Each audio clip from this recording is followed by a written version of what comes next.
Many people have misjudged Chizuru. She is not weak. It's just that her current card kit make her better suited for a sub-DPS role rather than a main DPS. Just look at how rank 1 player in the event use her. Here. In this video, we will analyze why Chizuru excel as a sub-DPS. First, let's briefly review Chizuru core mechanic. You want to apply Curse Shackle to the target with Cosmic Flames. And Curse Shackle is when an ally uses an attack card on the target, then gain 1 Will of Wisps for each hit count. And when you have 5 Will of Wisps, create 1 Shadow of the Moon.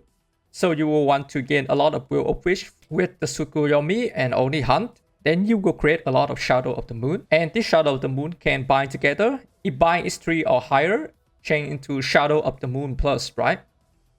With this mechanism, there are 2 weaknesses if you use her as a main DPS. The first one is poor AoE capability. Her entire skill set is just focused solely on single target damage, right? And the second one is she really rely on her sub DPS like Trissa, Luke, Cassius to generate Will of Wish. And there is one more cost that is not mentioned here. It's this one, Bow of Dust. This card put our team into Inhibit. And Inhibit is cannot gain AP except at the start of the turn or on Ravage. This is a significant disadvantage. In return, it grants 1 extra hit to Shadow of the Moon or Shadow of the Moon plus and reduce the AP of one other combatant random card this turn, right? One more thing is that this effect is at the start of the turn. So basically this card is completely useless on turn 1. From a main DPS perspective, this card basically is quite useless. Not only does it prohibit AP gain, but it also costs 1 turn to play. And the AP cost reduction is random. If we look at the epiphany, most of them are not very impressive. The first one is decent because it's decreased 2 AP, but it's 2 random cards. The second one is not that good because it's after using Shadow of the Moon plus. The third one is decent, but still random. The fourth one is really hard to use because you need 2 lead cards. The fifth one decreased cost of the highest cost by 2, right? But if you build her as a main DPS, then you want Trissa, want Luke, want Cassius. Add the sub DPS for her, then most of their card is not 2 cost, so it's a waste. Everything just make this card look really underwhelming. Overall, if we use Chizuru as the main DPS, right? Then most of the time we only have 3 AP. So balancing AP uses is a big challenge because not only we have to spend AP on Chizuru, but also we have to spend AP on sub DPS for her like Trissa, Luke or Cassius, right?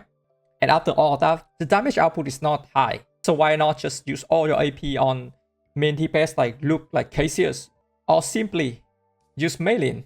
However, if we change our perspective, then the situation is completely different. What if we consider Chizuru as a sub DPS with the ability to reduce the team AP? Then we will no longer need specific sub DPS like Trissa, like Luke to stack Will of Wish, and this Bound a Dutch card suddenly become OP. Because this effect now guarantee reduce the energy cost for your main DPS or for your card draw character, which is really good. And this card is initiation, so we always have it the first turn, right? Then we spend 1 AP to reduce the cost of future turn card. The longer the battle lasts, the more AP we gain. Okay, if we play 5 turns, then we gain 4 AP. If we play 10 turns, then we gain 9, right? If we have to compare to Mika, Chizuru actually hold her own. This Mika card gives us 1 AP every 2 to 3 turns, right? And we only get Sword of Water every few turns as well. So the AP game from Mika compared to Chizuru is almost the same. If you don't want to say, Chizuru is way more consistent with the base card. And Mika needs 2 cards with 1 AP to do the same, while Chizuru only need 1. Now let's look at her epiphany. The first epiphany becomes double the effect. So you get 2 AP per turn. So for 5 turns it's 8 AP. For 10 turns it's 18 AP. The third epiphany become quite solid, even strong, with some high AP consumption character. The fourth epiphany, still a bit difficult to use, but the fifth epiphany become very strong with high AP cost character, and with some team like the rank 1 comp, it's become very consistent because you actually reduce the cost of Rising Dragon to 0. But then the question is, if we replace Mika with Chizuru, is the lack of healing acceptable?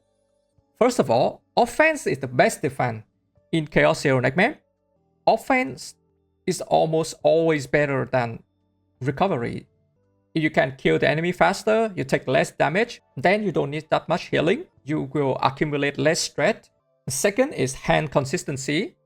If you at full HP and you draw this 6 Mika card, but if you draw Chizuru card, you can always use that card to deal damage. And even if you are not full HP, right? A lot of the time, kill the monster faster is already better. The third thing is that Chizuru can also heal you with the Shadow of the Moon Plus. It's 5% of your mark SP. Note that all those comparisons are mainly to show Chizuru's strength. In her support role, I think Mika is still very OP, and she can do a lot of things that Chizuru lacks, such as stacking a large amount of AP in a single turn, which is really good if you're going for dimensional content. But for multi-turn content like the Great Rift, then Sub-DPS Chizuru is perfectly viable. As you can see here, this is the Azure server ranking. The rank 1 player actually used this deck.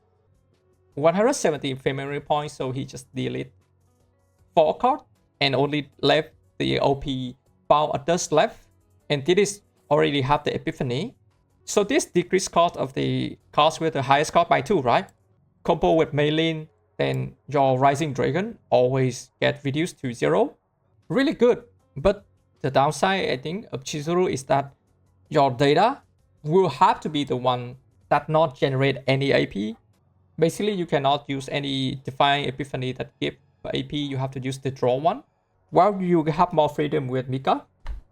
In summary, we should use Chizuru as an AP reduction sub-DPS. Therefore, we don't need her as E0 or maybe E1. So you get some more healing. And we don't need her partner as well. That's it for the video. If you like this content, please consider to like and subscribe to the channel. I will see you in the next one.